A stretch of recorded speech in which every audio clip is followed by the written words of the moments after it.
has been amazing. I mean, I think we have got so much more resilient and capable since 2015. There's always things to do and more stuff. But fundamentally, you know, we've got businesses that flooded in 2015 who, when they first came in on Sunday saying, this is awful, they think they're going to be open by the end of the week.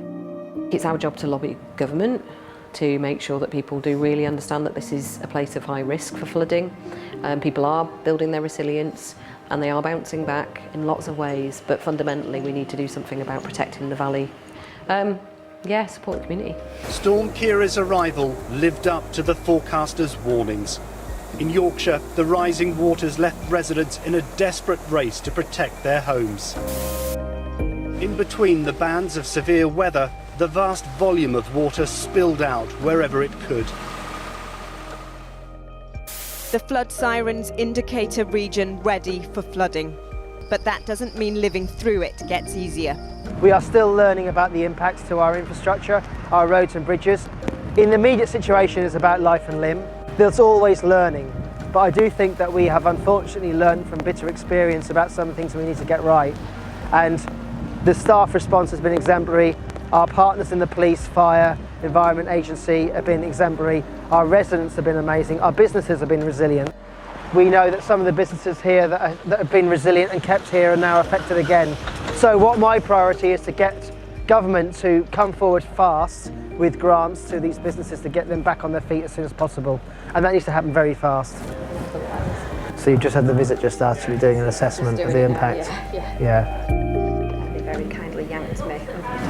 God, I'm glad you're okay, that's the main thing. Yeah. If you've got any questions or you need any advice, if you just walk up to mine, it's upstairs. Yeah. And it's really good to see you. Thanks a lot. Bye. My issue is not about people coming forward. It's about the sheer exhaustion that people are going to experience by the end of the week.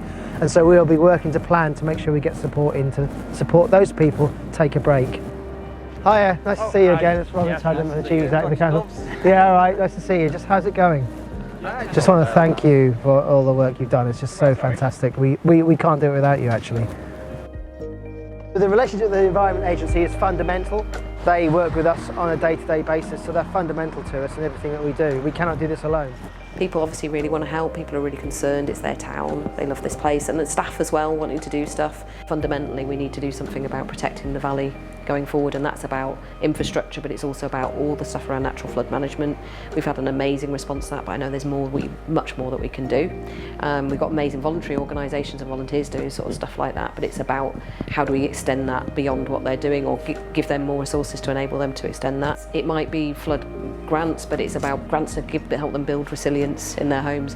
We've had some great examples of both businesses and residents who've done that, so that they've got back in their homes quickly, and they are making their homes as resilient as possible because they want to stay and they want to make this place their home.